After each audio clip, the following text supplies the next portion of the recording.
অসমৰ শেহতীয়া পৰিস্থিতিত সদৌ অসম ছাত্ৰ সন্থা আমি উদ্বিগ্ন হৈ আছো।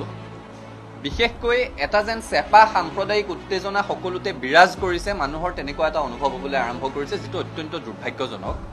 অসমখনক বেলেগ বেলেগ নাম কৈ বেলেগ বেলেগ খণ্ড কৰি ভাগ কৰাৰ এটা প্ৰৱণতা যেন গা কৰি উঠিছে। সেই কথাটোৱে মানুহক চিন্তিত কৰিছে, প্ৰতিগৰাকী চিন্তাশীল ব্যক্তি উদ্বিগ্ন হৈ আছে।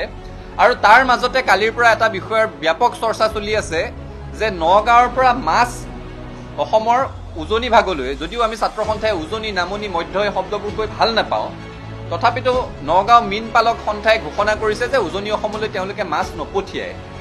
প্ৰথম কথাটো হৈছে চৰকাৰে ব্যৱস্থা ল'ব লাগে যে অসমৰ এটা প্ৰান্তৰ পৰা আন এটা প্ৰান্তলৈ ইটো বস্তু নপঠিয়াওঁ সিটো বস্তু নপঠিয়াওঁকৈ অৰ্থনৈতিক অৱৰোধ আৰম্ভ কৰিবলৈ সাহস ক'ত পাইছে, কাৰ পৃষ্ঠপোষকতাত এনেকুৱা কথা ঘোষণা কৰিবলৈ পৰা হৈছে। আৰু তাৰ লগতে এই বিষয়টো ওলাইছে যেতিয়া আনুষংগিক আৰু কেতবোৰ বিষয়ৰ তদন্ত হ'ব লাগে। এতিয়া নগাঁৱৰ মীন পালক সন্থাই কৈ থকা পৰিলক্ষিত হৈছে যে মাছৰ ব্যৱসায়টো তেওঁলোকৰ হাতত আছে, সেইবুলি কৈ তেওঁলোকে স্পষ্টভাৱে কৈছে যে বংগমূলীয় মুছলমান মানুহৰ হাতত আছে মাছৰ গোটেই ব্যৱসায়টো, আৰু তেওঁলোকে ইচ্ছা কৰিলে অসমত মাছৰ আমদানি ৰপ্তানি বন্ধ কৰি দিব পাৰো বুলি কৈছে, হুংকাৰ দিছে। আৰু এই সাম্প্ৰদায়িক শব্দটো তেওঁলোকৰ মুখৰ পৰাই আহিছে যে এটা বিশেষ সম্প্ৰদায়ৰ হাতত মাছৰ ব্যৱসায়টো আছে বুলি। চৰকাৰে এতিয়া তদন্ত কৰিব লাগে যে তেওঁলোকে কি ধৰণেৰে অসমৰ খিলঞ্জীয়া মৎস্য ব্যৱসায়ীয়ে 150 টকা কেজিত বেচিব নোৱাৰা মাছটো তেওঁলোকে কি যাদুদণ্ড পাই আছে যে 100 টকাত বেচিব পাৰি আছে।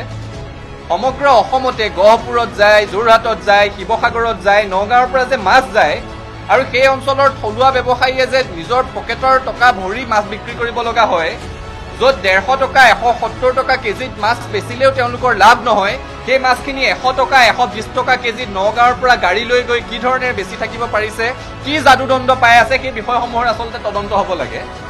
আমাৰ থলুৱা মৎস্য ব্যৱসায়ীয়ে বছৰটোত কেইবাৰ মাছ বিক্ৰী কৰিব পাৰে পৰিকল্পিতভাৱে মাছৰ খেতি কৰা সকলেও।